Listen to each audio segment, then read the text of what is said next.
নমস্কার বন্ধুরা, tutorial gardening চ্যানেলে আপনাদের সবাইকে স্বাগত। আমি রয়েছি পলাশ। বন্ধুরা, আমার কাছে যে চারাটি দেখতে পাচ্ছেন এটি একটি ভিয়েতনাম মাল্টা চারা, আর এটি আমার নিজস্ব তৈরি করা গ্রাফটিং। তো আমি এটি পরীক্ষামূলকভাবে গ্রাফটিংটি করেছিলাম। আমি দেখতে চেয়েছিলাম এই গ্রাফটিংটা কেমন হয়।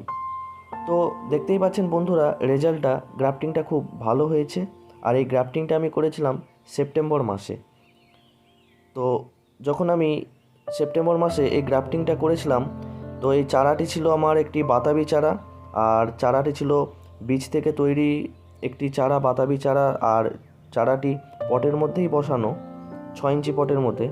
তো আমি দেখতে চেয়েছিলাম পরীক্ষামূলকভাবে যে গ্রাফটিংটা হয় কিনা একটি ধারালো ব্লেডের সাহায্যে। আর আমরা যে পলিব্যাগ ব্যবহার করি সেই পলিব্যাগে পাতলা সরু করে কেটে নিই। এই যে দেখতেই পাচ্ছেন, এই যে পেপারটা যেটা আমি খুলছি, তো এই পেপারটার সাহায্যে আমি গ্রাফটিংটা করেছিলাম। তো দেখুন বন্ধুরা, এই পেপারটি আমি এখন খুলছি, কত সুন্দরভাবে গ্রাফটিংটা সফল হয়েছে। আর এইটি যখন আমি গ্রাফটিং করেছিলাম তখন একটিই মাত্র ডাল ছিল, কিন্তু গ্রাফটিংটা সফল হওয়ার ফলে দেখতেই পাচ্ছেন আমার এখানে 3-4টি ডাল বেরিয়েছে। তো মূল যে গাছটি আছে, তো সেই মূল গাছটি আমার নিচেই দেখতে পাচ্ছেন, গাছটি একটু মোটা ছিল। তো আমি এটিকে মাঝ বরাবর চিড়ে নিয়ে ব্লেড দিয়ে তো আমি গ্রাফটিংটা করেছিলাম, যেভাবে গ্রাফটিং করে আপনারাও জানেন। তো এটি আমি পরীক্ষামূলকভাবে করতে চেয়েছিলাম, তো এবং সেটি আমি দেখলাম সফলও হয়েছি। আর এই গাছটিতে আমি যখন দেখছি ছোট ছোট ফুল আসছে, তো এত ছোট গাছে তো ফুল নেওয়া সম্ভব নয়।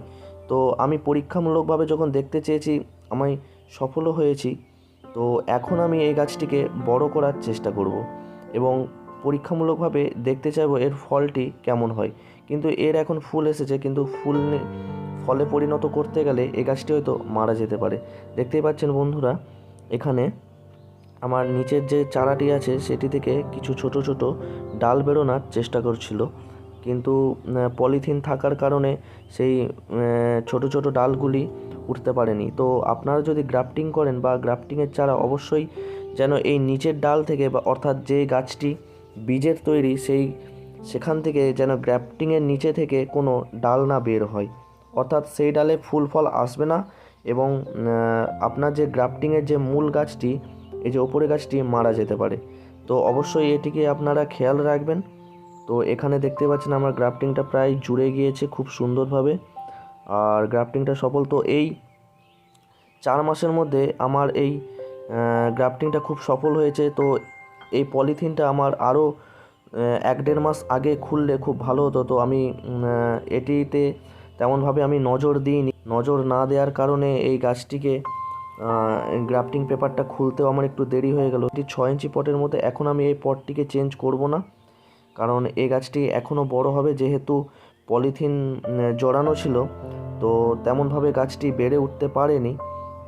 চেষ্টা করব এই পেপারটি খুলে দেওয়ার পর হয়তো এই গাছটি আরও বড় হবে এবং দ্রুততার সঙ্গে বড় হবে। তো এটিকে আমি এখন শীতকাল চলছে, শীতকাল লেবু গাছের এই ডরমেন্সি পিরিয়ডটা কেটে গেলে আমি এটিকে ভারী খাবার দেব, এবং ভারী খাবার দেওয়ার পর এই গাছটি যখন খুব বড় হয়ে যাবে, অর্থাৎ এটি এখন 6 ইঞ্চি পট আছে, তো গাছটি খুব বড় যখন হয়ে যাবে তখন আমি এই 6 ইঞ্চি পট থেকে এটিকে তুলে বড় পটে প্রতিস্থাপন করব।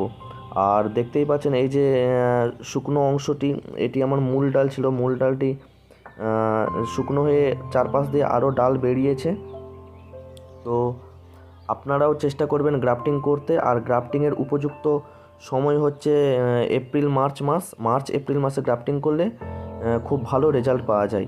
তো ধন্যবাদ বন্ধুরা, এই ছিল আজকের ভিডিওটি ভালো লাগলে অবশ্যই লাইক শেয়ার করবেন। আর আমার চ্যানেলে নতুন যদি ভিডিও দেখে থাকেন তাহলে আমার চ্যানেলটিকে অবশ্যই সাবস্ক্রাইব করে আমার পাশে থাকার চেষ্টা করবেন।